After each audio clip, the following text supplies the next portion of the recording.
आणि बुलेटिनच्या अगदी सुरुवातीला मोठी बातमी येते कोलकात्याहून। कोलकात्याच्या नेताजी सुभाषचंद्र बोस आंतरराष्ट्रीय विमानतळावर आग लागल्याची घटना घडलेली आहे। चेक इन एरिया पोर्टल परिसरात ही आग लागल्याचं कळतंय। या भागातून सर्व प्रवाशांना सुखरूपरित्या बाहेर काढण्यात प्रशासनाला यश आलंय। आगीनंतर विमानतळावरती मोठ्या प्रमाणात धूर पसरलेला होता। अग्निशमन विभागानं तत्काळ उपाययोजना करत आगीवर नियंत्रण मिळवलं आणि त्यानंतर आता प्रवाशांचं चेक इन पुन्हा एकदा सुरू करण्यात आलेलं आहे।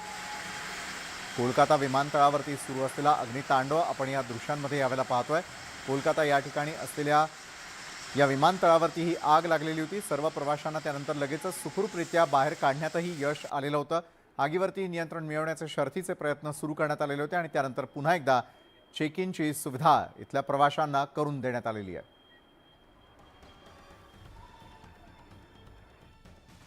मंगळवारी अनेक वृत्तपत्रांमध्ये राष्ट्रामध्ये मोदी महाराष्ट्रात शिंदे ही जाहिरात प्रसिद्ध झाली आणि भाजपच्या कार्यकर्त्यांनी प्रचंड संताप व्यक्त केला। कारण त्या जाहिरातीत ना भाजपचं कमळ होतं ना देवेंद्र फडणवीस। इतकंच नव्हे तर एकनाथ शिंदेंना पुन्हा मुख्यमंत्रीपदी पाहणाऱ्यांची टक्केवारी ही देवेंद्र फडणवीसांपेक्षा जास्त होती। या वादावर पडदा टाकण्यासाठी बुधवारी पुन्हा जाहिरात देण्यात आली। जाहिरातीमध्ये शिवसेना प्रमुख बाळासाहेब ठाकरे, धर्मवीर आनंद दिघे, भाजपचं कमळ आणि देवेंद्र फडणवीस अवतरले। इतकंच नव्हे तर शिवसेनेच्या मंत्र्यांचं नवरत्नही जाहिरातीत छापण्यात आलं। मात्र भाजपच्या एकाही मंत्र्याला यात स्थान देण्यात आलं नाही। वाढदिवसानिमित्त राज ठाकरेंवरती शुभेच्छांचा वर्षाव होतोय। मात्र राष्ट्रवादी काँग्रेसचे आमदार जितेंद्र आव्हाड यांनी राज ठाकरेंना शुभेच्छा तर दिल्याच नाहीत, मात्र भावी मुख्यमंत्री पदाच्या बॅनरवरून चिमटा मात्र काढला। यावरून मनसेनेही जोरदार पलटवार केलाय। पाहूया त्याविषयीचा आमचा हा रिपोर्ट।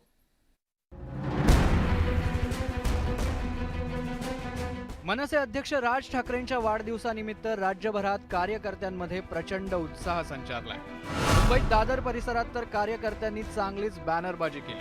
त्या बॅनरवर राज ठाकरेंचा उल्लेख भावी मुख्यमंत्री असा करण्यात आलाय। कार्यकर्त्यांनी फक्त बॅनरच नाही तर 55 किलोच्या केकवरही जनतेच्या मनातले आणि भावी मुख्यमंत्री राजसाहेब ठाकरे असा उल्लेख करून जोरदार घोषणाबाजी केली।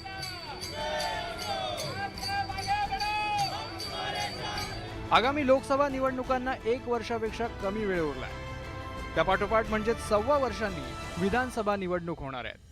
त्या निवडणुकात त्वेषानं लढवून राज ठाकरेंना मुख्यमंत्री करण्याचा निर्धार मनसेच्या कार्यकर्त्यांनी केलाय। तर दुसरीकडे राष्ट्रवादी काँग्रेसचे आमदार जितेंद्र आव्हाड यांनी वेगळाच सूर आळवला। त्यांचे पोस्टर लागलेत सगळीकडे, भावी मुख्यमंत्री ते व्हावेत अशी मनापासूनची शुभेच्छा त्यांना। सध्या तरी एकच आमदार आहे, अजून जवळजवळ 50-60 तरी वाढवावे लागतील। त्याच्यासाठी त्यांनी कृतिशील कार्य करावं याच शुभेच्छा। नुसते टोमणे नकला असं न करता महाराष्ट्राचा एक विकासाचा मॅप, जे नेहमी म्हणतात ना माझा विकासाचा रोडमॅप तयार आहे, तो रोडमॅप काय आहे हे जर महाराष्ट्राला कळलं जास्त बरोबर होईल। मुख्यमंत्री होण्यासाठी राज ठाकरेंनी एका आमदारावरून 50 आमदारांपर्यंत संख्या वाढवण्याचा सल्ला जितेंद्र आव्हाडांनी दिला। त्यावर राजकारणात ओव्हर कॉन्फिडन्स चांगला नसल्याचा पलटवार मनसेकडून करण्यात आलाय। मला अपेक्षा निश्चितपणे आणि खरं म्हणजे आजच्या तारखेला या 2-3 वर्षामध्ये जर आपण बघितलं तर निश्चितपणे सगळी जनता, अनेक प्रश्न असतील ते सगळे पहिले प्रश्न ह्या शिवतीर्थावरच सोडवायला येतात। माननीय राज ठाकरे साहेबच त्यांच्यासाठी हे प्रश्न सोडू शकतात। आणि मग खऱ्या अर्थानं असंच वाटतं की मुख्यमंत्री म्हणजे सब कुछ राज करेगा तो सरकार क्या करेगा। वाढदिवसाला कोणीही टीका करत नाही किंवा राजकीय चिमटे काढत नाही, मात्र जितेंद्र आव्हाडांनी राज ठाकरेंचा वाढदिवस असतानाही तारतम्य बाळगलेलं दिसत नाहीये। तर दुसरीकडे मनसेच्या कार्यकर्त्यांनी मुंबईसह राज्यभरात राज ठाकरेंचा वाढदिवस जल्लोषात साजरा केला। मनसे कार्यकर्त्यांचा हाच उत्साह आणि जोश राज ठाकरेंना मुख्यमंत्री पदाकडे नेऊ शकतो हेही तितकंच खरं आहे। Bureau report, news 18 Lokmat. महापालिका निवडणुका यावर्षी ऑक्टोबर महिन्यामध्ये होण्याची शक्यता वर्तवण्यात येत होती। मात्र महापालिका निवडणुका पुन्हा एकदा लांबणीवर पडण्याची शक्यता निर्माण झाली आहे। त्यावरून सत्ताधारी आणि विरोधकांमध्ये राजकारण रंगलंय। पाहूया त्याविषयीचा आमचा हा रिपोर्ट।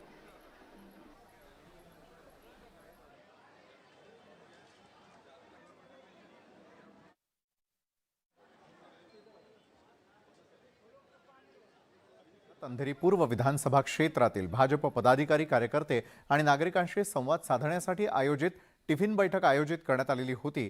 भाजपचे महाराष्ट्र प्रदेश अध्यक्ष चंद्रशेखर बावनकुळेंनी या बैठकीत सहभाग घेत पदाधिकाऱ्यांशी चर्चा केली।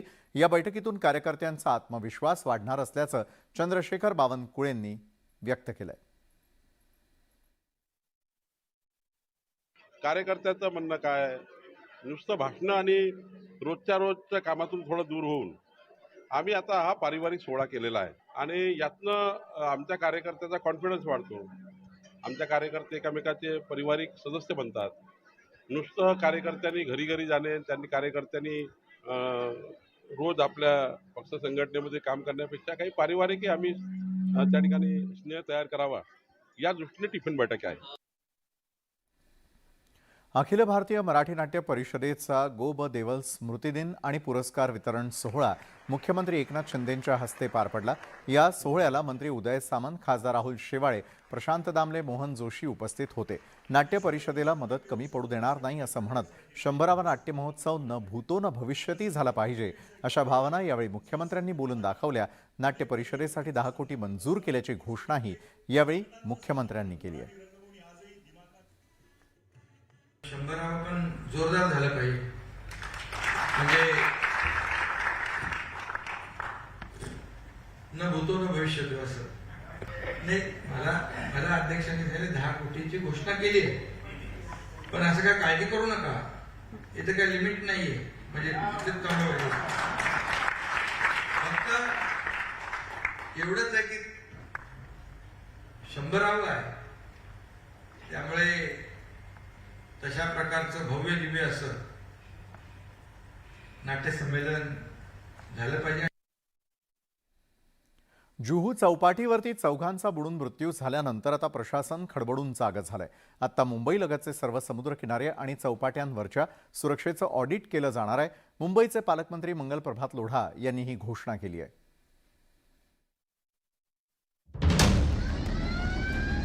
मुंबईतल्या जुहू चौपाटीवर मंगळवारी 4 जणांचा बुडून मृत्यू झाला आणि या दुर्घटनेमुळे समुद्रकिनारी पर्यटकांच्या सुरक्षेचा प्रश्न ऐरणीवर आलाय।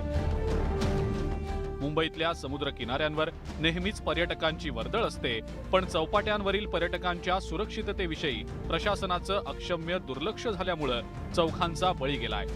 या दुर्घटनेनंतर आता प्रशासनाला जाग आलेली आहे। जुहू चौपाटीवरच्या दुर्घटनेची चौकशी करण्यासाठी पालकमंत्र्यांनी एक समिती स्थापन केली आहे। सबर्बनचे पालकमंत्रीचे नाते यासाठी एक कमिटी तयार करणार आहे आणि ते कमिटी 1 महिन्याच्या आत त्या स्थानी काही सुरक्षेमध्ये चूक होती का, सुरक्षक होत की ना होते आणि पुढे काय करायच्या त्यासाठी मार्गदर्शक सर्वांसाठी तयार करणार आहे। भविष्यामध्ये अशा घटना टाळण्यासाठी तसंच पर्यटकांच्या सुरक्षिततेच्या दृष्टीनं मुंबईतील सर्व समुद्र किनारे आणि चौपाट्यांच्या सुरक्षेचं ऑडिट केलं जाणार आहे। मुंबईला 3ही बाजूनं समुद्र किनारा लाभलेला आहे आणि त्यामुळे शहराभोवती अनेक चौपाट्या आहेत आणि तिथे पर्यटकांची मोठी गर्दी देखील असते। विशेष म्हणजे परदेशी पर्यटक सुद्धा या चौपाट्यांवर हजेरी लावत असतात। त्यामुळे समुद्र किनारे आणि चौपाट्यांवर पर्यटकांच्या सुरक्षेसाठी आवश्यक उपाययोजना करणं ही प्रशासनाची जबाबदारी आहे। मात्र प्रशासन त्याविषयी उदासीन असल्याचं चित्र आहे। दरवर्षी या समुद्र किनाऱ्यांवर दुर्घटना घडतात हा आजवरचा अनुभव आहे। खरं तर राजकीय मंडळींकडून मुंबई शहराची तुलना आंतरराष्ट्रीय शहरांशी केली जाते, मात्र मुंबईच्या समुद्र किनाऱ्यांवर पर्यटकांची सुरक्षा ही राम भरोसे असल्याचं वारंवार सिद्ध झालंय। आता जुहूच्या दुर्घटनेतनं प्रशासन धडा घेणार का, तसंच त्यावर कायमस्वरूपी उपाययोजना करणार का, हाच खरा प्रश्न आहे। अजित मांढरे, न्यूज 18 लोकमत, मुंबई। गेले 2.5 महिने दुरुस्तीसाठी बंद असलेला मुंब्रा बायपास मार्ग अखेर बुधवारी रात्री 7 वाजल्यापासून वाहतुकीसाठी खुला झालाय।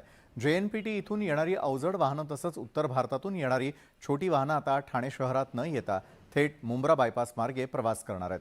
त्यामुळे ठाण्यातील अवजड वाहनांची कोंडी फुटणार असून वाहनधारकांना मोठा दिलासा मिळणार आहे।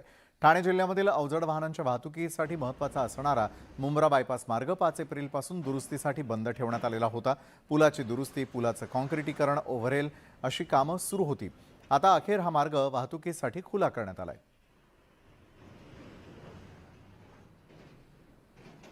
यामध्ये शिवसेनेत आणखी पक्ष प्रवेश होणार असल्याचं विधान खासदार श्रीकांत शिंदे यांनी केलंय.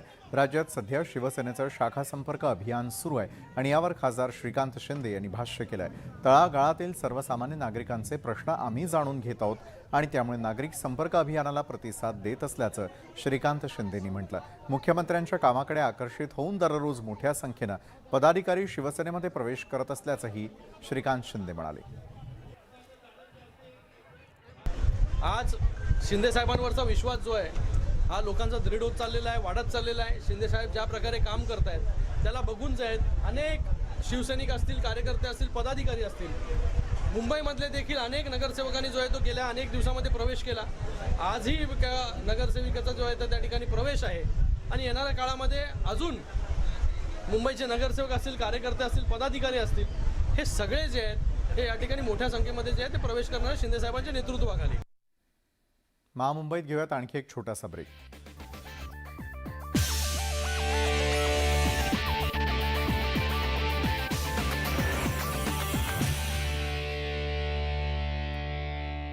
लागलेल्या आगीनंतर बचाव कार्य करणारी क्रेन पलटी होऊन अपघात झाला. यावेळी क्रेनने पेट घेतलेला होता आणि यामध्ये बचाव पथकातील सर्व सदस्य अगदी थोडक्यात बचावले. अकोला जिल्ह्यामधील गिरनार इथल्या शोरूमला भीषण आग लागली. या आगीत सर्व्हिसिंगसाठी आलेले 5 ते 7 टिप्पर जळून खाक झाले. आगीवर नियंत्रण मिळवण्यात अग्निशमन दलाच्या जवानांना यश मिळालं. पावसाळ्यामध्ये बसमधून प्रवास करताना प्रवाशांना अनेकदा गळतीचा सामना करावा लागतो आणि त्यामुळे चिपळूण बस स्थानकातील 110 गाड्यांपैकी बहुतांश गाड्यांची डागडुजी करण्यात आली आहे. गाड्यांचे लिकेज रोखण्यासाठी लेदर टॅपिंगची कामही युद्धपातळीवरती सुरू करण्यात आलेली आहे. बीडमधील एका शिक्षिकेला भोंदू बाबानं गंडा घातल्याची घटना समोर आली. घरातील वाईट शक्ती बाहेर काढण्यासाठी सुवर्ण कलश पूजा करायला लावून 2 भामटे कलशातील 14 तोळे सोनं घेऊन पसार झाले. या प्रकरणी गुन्हा दाखल करण्यात आलेला असून तपासामध्ये जादूटोणा विरोधी कायद्याचे कलम वाढवलं जाणार असल्याचं उपविभागीय पोलीस अधीक्षकांनी सांगितलंय. पालघरमध्ये जिल्हा मुख्यालया शेजारी शासन आपल्या दारी या भव्य कार्यक्रमाचं आयोजन करण्यात आलेलं आहे. मात्र पालघरमध्ये वादळी वारा आणि पावसाची संततधार सुरू असल्यानं नियोजन करताना जिल्हा प्रशासनाची चांगलीच तारांबळ उडाल्याचं पाहायला मिळालं. चंद्रपूर जिल्ह्यामधील माजरी परिसर मागील वर्षी पुरानं वेढलेला होता आणि तेव्हा जिल्हा प्रशासनाकडून उपाययोजनांची घोषणा देखील करण्यात आली होती. मात्र प्रतिबंधात्मक कोणतीही कामं न झाल्यानं यंदाही अति पाऊस आल्यास पुराचा धोका निर्माण होण्याची भीती नागरिकांच्या मनात आहे आणि त्यामुळे पावसाआधी उपाययोजना करण्याची मागणी नागरिकही करतायत. संत गाडगेबाबा अमरावती विद्यापीठाच्या वतीनं घेण्यात आलेल्या पत्रकारितेच्या प्रथम वर्षाच्या पहिल्या सत्राच्या परीक्षेत मराठी माध्यमाच्या विद्यार्थ्यांच्या प्रश्नपत्रिकेमधील काही प्रश्न हिंदी माध्यमात असल्यानं विद्यार्थ्यांमध्ये संभ्रम निर्माण झालाय. त्यामुळे संबंधित प्रश्नांचे सरसकट गुणदान करण्यात यावे अशी मागणी विद्यापीठ परीक्षकांनी केलेली आहे. थोर समाजसेवक डॉक्टर अभय बंग आणि डॉक्टर राणी बंग यांना 37वा राजर्षी शाहू पुरस्कार जाहीर करण्यात आलेला आहे. छत्रपती शाहू महाराज आणि पालकमंत्री दीपक केसरकर यांच्या हस्ते 26 जूनला या पुरस्काराचं वितरण होणार आहे. टाळ मृदुंगावरती ठेका धरत संत ज्ञानेश्वर महाराजांच्या पालखीनं वारीचा सगळ्यात महत्त्वाचा आणि कठीण टप्पा पार केलाय. हे वारकऱ्यांनी भर उन्हामध्ये विठुनामाचा गजर करत दिवेघाट पार केला. लाखो वारकऱ्यांमुळे दिवेघाटात विहंगम दृश्य पाहायला मिळालं. टाळ मृदुंगाच्या गजरात ज्ञानोबा माऊली तुकारामाच्या जयघोषात श्री क्षेत्र निवासा इथल्या श्री संत ज्ञानेश्वर महाराज संस्थानच्या दिंडी सोहळ्याचा पहिला रिंगण सोहळा उत्साहात पार पडला. यामध्ये वारकरी रिंगणासह झेंडेकरांचे रिंगण, टाळकऱ्यांचे रिंगण आणि अश्वांच्या नृत्यानं सर्वांचं लक्ष वेधून घेतलं. आद्य महिला संत मुक्ताबाईंच्या पालखीचं बीड जिल्ह्यात जोरदार स्वागत करण्यात आलं. गोदावरी स्नान करून पालखीचा मुक्काम गेवराई शहरात असणार आहे. पुढील 5 दिवस ही पालखी बीड जिल्ह्यातून प्रवास करणार आहे. कोकणातला मच्छीमार समाज विठुरायाचा जयघोष करत पंढरपूरला निघालाय. गुहागर ते पंढरपूर अशी पायी दिंडी निघालेली असून यात महिलांचा सहभाग लक्षणीय दिसून येतोय. सोलापूरमधील सिद्धेश्वर साखर कारखान्याच्या अनधिकृत चिमणी पाडण्यास सुरुवात झालेली आहे. अक्कलकोटमधील शेतकऱ्यांनी याला विरोध करत शेतातील उभा ऊस पेटवून दिला. कारखान्यावरती आमचं जीवन आहे, आता कारखाना नसेल तर ऊस ठेवून करायचं काय, असा संतप्त सवाल शेतकऱ्यांनी उपस्थित केलाय. डोंबिवलीमधल्या कोपर भागातील एका व्यक्तीचा विजेचा शॉक लागून मृत्यू झाला. विद्युत खांबाला करंट येत असल्याची माहिती 4 दिवसांपूर्वी स्थानिकांनी महावितरण आणि महापालिकेला दिलेली होती. मात्र याकडे दुर्लक्ष झाल्यानं कोपर भागातील नागरिकांनी रास्ता रोको करून महावितरण आणि महापालिकेविरोधात संताप व्यक्त केलाय. आज पुन्हा एकदा भाजप शिवसेना युतीची नवी जाहिरात समोर आलेली आहे. कालच्या जाहिरातीमध्ये गायब असलेले उपमुख्यमंत्री देवेंद्र फडणवीस, दिवंगत शिवसेना प्रमुख बाळासाहेब ठाकरे, आनंद दिघेंसह मंत्रिमंडळातील सर्वच प्रमुख मंत्र्यांचे फोटो या जाहिरातीमध्ये पाहायला मिळाले. विधानसभेचे विरोधी पक्षनेते अजित पवार यांनी जाहिरातीच्या मुद्द्यावरून सरकारवर जोरदार हल्लाबोल केला. आज पुन्हा एकदा जाहिरात देण्यात आलेली आहे. आजची जाहिरात म्हणजे सारवासारव करण्याचा प्रयत्न आहे. तसंच कालच्या चुकीची शिवसेनेकडून दुरुस्ती करण्यात आलेली आहे असा खोडसाळपणा पुन्हा होऊ नये. तसंच ही जाहिरात देणारा तो हितचिंतक नेमका कोण आहे आणि या जाहिरातींसाठी पैसे कुणी दिले असा सवाल अजित पवारांनी उपस्थित केलाय.